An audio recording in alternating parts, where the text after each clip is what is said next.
네, 안녕하세요. 오뽀입니다. 네, 오늘은 암호화폐 특근법에 관해서 여러분과 좀 함께 살펴보려고 합니다. 네, 방송을 하다 보면 많은 분들이 특근법에 관해서 물어보세요. 네, 특근법이 되면 모든 김치코인들 망하나요? 거래소들 다 없어지나요? 네, 많은 분들이 특근법 하니까 마치 대단한 법인 것 같고요. 그리고 우리 소비자들한테도 별로 좋아 보이는 법이 아니라고 생각합니다.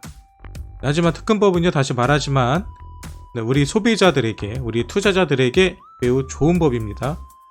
그럼 이제부터 이 특근법이 과연 무엇인지 함께 살펴보도록 해요. 네, 먼저 준비된 자료를 보도록 하겠습니다. 네, 특근법. 특근법이란 특정 금융 거래 정보의 보고 및 이용 등에 관한 법률입니다. 네, 이렇게 보니까 좀 너무 어렵죠. 네, 간단하게 말해서 이 가상자산, 암호화폐 사업자들에게 금융권 수준의 자금 세탁 방지 의무를 부과하는 겁니다. 네, 여기서 말하는 사업자들이랑 바로 거래소들을 말하는 거겠죠. 네, 다시 말해서 이 특근법은 우리 투자자가 아니라 거래소들에게 해당되는 법입니다. 네, 실제로 그동안 이 거래소들은요, 아무런 법, 제도 없이 누구라도 개설할 수 있고요, 또 운영할 수 있었습니다. 돈만 있다면 여러분도 거래소를 만들 수 있었고요, 저도 거래소를 만들 수 있었어요. 그리고 실제로 거래소를 운영하다가 갑자기 해킹을 당하거나 아니면 시스템에 문제가 생기거나 심할 경우에는 거래소가 갑자기 며칠씩 서비스가 에러가 나가지고 서비스를 중단하는 경우도 있었습니다. 그리고 본인들 마음대로 입출금을 막아버려서 내 코인인데도 함부로 돈을 빼거나 넣지도 못하게 되는 일들도 있었죠. 하지만 이제 이 특근법이 시행이 되면 거래소들은 이렇게 마음대로 하지 못합니다. 그리고 실제로 이러한 일이 일어나면은 이 점에 있어서 소비자들, 투자자들에게 어떠한 보상을 할 것인지에 관해서도 미리 다 대책이 세워져 있어야 돼요. 그래서 정부에서는 앞으로 모든 이 거래소들은 금융정보분석원의 FIU에 신고를 하고 승인을 받아야만 이 거래소 사업을 할 수 있도록 변경을 하는 겁니다. 그럼 이 금융정보분석원 FIU에서 이 거래소를 승인해주기 위해서는 이 두 가지 큰 단서를 달았습니다. 이 승인 조건은요, 바로 정보보호관리체계인 ISMS 인증을 받아라, 그리고 실명 계좌를 발급받아라, 이 두 가지 조건을 걸었습니다. 쉽게 말해서 이 두 가지가 모두 충족되지 않으면 지금 운영되고 있는 거래소들도 다 문을 닫아야 된다는 얘기죠. 언제까지요? 2021년 9월 25일부터 시행을 합니다. 다시 말해서 현재 국내에는 한 100개가 넘는 거래소가 있다고 해요. 이 100개가 넘는 거래소들 중 이 두 가지 승인 조건을 충족하지 못하는 거래소들은 더 이상 거래소를 운영할 수가 없습니다. 현재 이 ISMS 인증을 한 업체들은 20곳 정도라고 알려져 있어요. 바로 정보보호관리체계죠. 더 이상 해킹으로부터 최소한의 안전을 우리는 보장받을 수 있게 됐습니다. 근데 문제는 바로 실명계좌 발급이에요. 실명계좌 발급을 현재 받은 업체는 우리가 잘 아는 것처럼 빗썸, 업비트, 코인원, 코빗 이 네 군데밖에 없습니다. 빗썸 같은 경우 코인원 등록이 되어 있고요. 빗썸과 코인원은 농협 은행과 거래가 되고 있고요. 업비트는 K뱅크, 코빗은 현재 신한은행과 실명계좌 계약이 되어 있습니다. 그렇다면 나머지 거래소들은 어떻게 될까요? 현실적으로는 이 고팍스 빼고는 힘들다고 봐야 합니다. ISMS 인증 업체가 20곳이 되지만 그 중에서는 고팍스와 한두 군데 정도 빼고는 이 실명 계좌를 받기는 힘들 거라고 모든 업계 전문가들 이야기합니다. 그렇다면 왜 은행들은요, 이 실명 계좌 발급을 꺼려 할까요? 그 이유는 이 거래소에서 어떤 문제나 사고가 터지면 모든 책임은요, 은행이 져야 됩니다. 그래서 은행에서는 사고 날 것을 두려워하기 때문에 굳이 거래소들에게 실명 계좌를 주면서까지 계약을 할 이유가 없는 거죠. 네, 여기 나와 있는 것처럼 은행들은 실명 계좌를 발급한 거래소에서 사고가 나거나 문제가 생기면 은행은 그 책임을 져야 합니다. 그래서 거래소들의 규모와 상장된 코인들을 다 평가하고 리스트를 줄일 수밖에 없는 거죠.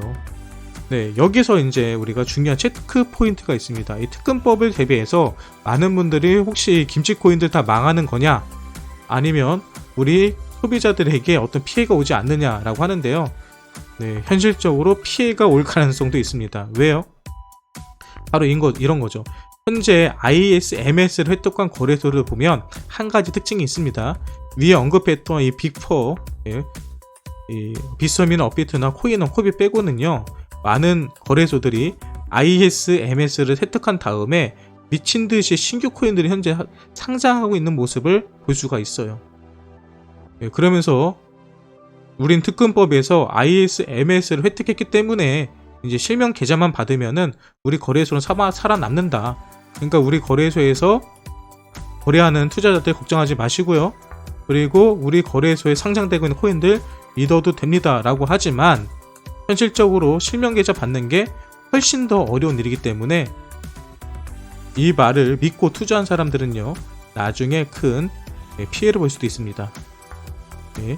ISMS를 획득했다고 해도 실명 계좌를 못 받으면 거래소를 9월 25일부터는 폐쇄해야 되기 때문이죠. 야, 그럼 생각해 봅시다. 아까 뭐라고 그랬어요? 은행들이 실명 계좌를 계약하지 않는 이유는 바로 리스크를 줄이기 위해서죠. 사고가 나면 본인들이 책임을 져야 된다. 그래서 이런 상장된 코인들도 은행들에서는 평가할 수밖에 없습니다. 그 코인들이 잡코인인지 정말 제대로 일하고 있는 좋은 코인인지를 살펴볼 수밖에 없어요.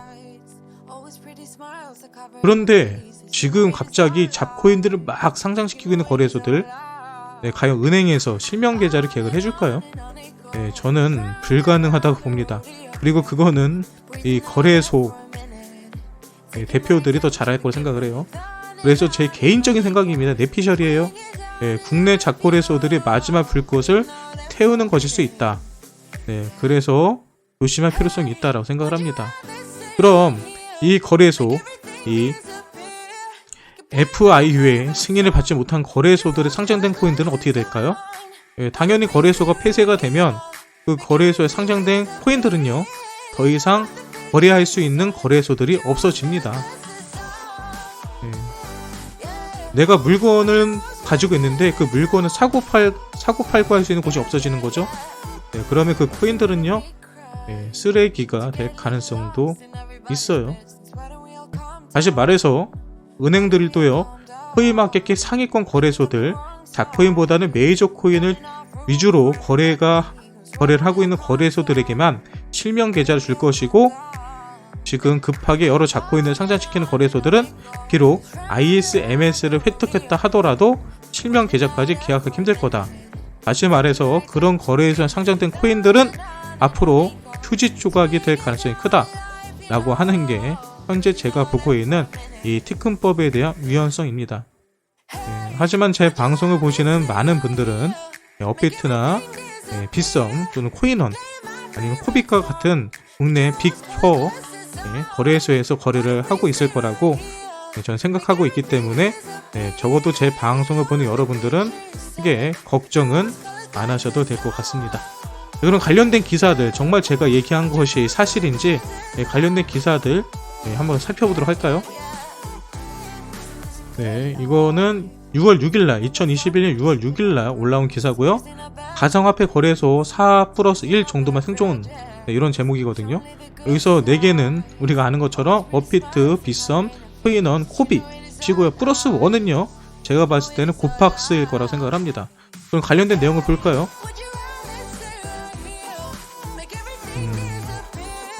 여기 나오네요. 특근법에 따르면 국내 가상화폐 거래소는 오는 9월부터 9월 25일부터 시행합니다. 은행과 협약해 실명 계좌를 발급하지 못하면 운영할 수 없답니다. 업계에서 실명 계좌를 갖추고 운영 중인 거래소는 업비트, 빗썸, 코인원, 코빗 등 4곳이다. 근데 중요한 거는요, 이 네 곳도요, 은행과의 재계약 가능성을 쉽게 장담할 수 없다고 합니다. 그 이유는 이 특검법에 보면은 거래소 대표가요, 뭐 사기라든지 어떤 전과가 있으면은 거래소를 운영할 수 없도록 법이 지정되어 있어요. 근데 빗썸 같은 경우는 이 소유주가 최근 사기 혐의로 검찰에 송치되었다.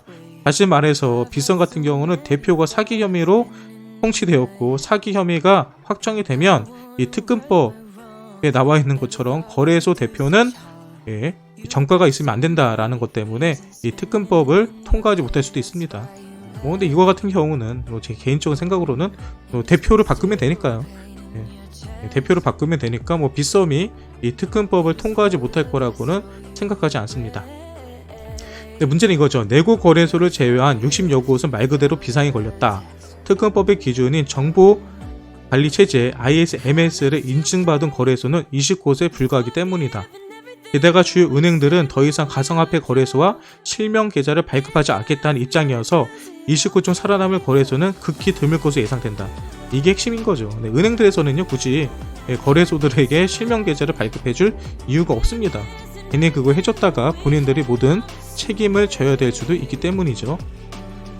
그런데 나오죠. 업계에서는 4대 거래소 중 그나마 현실적으로 생존 가능성이 있는 것은 고팍스 정도로 뽑는다. 고팍스의 경우 가상화폐 거래량도 4대 거래소 중 코빗과 코인원에 근접하고, 가상자산 분석 사이트 크립토 컴페어 평가에서도 국내 거래소 중 유일하게 A 등급을 받았기 때문이다. 고팍스는 A고요. 업비트나 빗썸, 코빗은 오히려 BB 등급이에요. 그러니까 이 거래소에 대한 등급에서는 오히려 고팍스가 더 높다. 그렇다면 은행권에서도 굳이 고팍스하고 계약을 하지 않을 이유가 없죠. 그래서 고팍스까지는 현재까지는 살아남을 가능성이 크다라고 볼 수 있습니다. 마지막 결론 지을게요. 특검법이 시행이 되면 현재 존재하고 있는 국내에 있는 대부분의 거래소들, 이 빅4와 고팍스 정도만 빼고는 모두 더 이상 운영하기가 힘들어질 가능성이 크다. 그 시기는 9월 25일이다. 그러므로 이 5군데 거래소가 아닌 다른 거래소에서 거래하시는 분들은 조심하셔야 되고요. 특히 최근에 ISMS를 취득했다라고 하면서 우리 거래소는 특검법을 통과했다라고 가장 과대 광고하는 거래소들이 있어요. 그리고 그곳에서 요즘 새로운 코인들이 막 상장되고 있습니다. 그런 코인들 조심하시기 바랍니다. 지금까지 옥보였고요. 특검법에 관해서 더 궁금하신 거라든지 새로운 정보가 있으시면 밑에 댓글창을 사용하셔서 질문하시거나 본인의 의견을 남겨주시면 감사하겠습니다. 이것으로 오늘 특검법에 관련된 저희 브리핑은 끝내도록 할게요. 그리고 저는 매일 오전과 저녁에 정기 방송하고 있죠. 방송도 많이 시청해 주시고요. 아직 구독과 좋아요를 누르지 않으신 분들이 있다면 구독과 좋아요도 부탁드리겠습니다. 지금까지 옥보였습니다.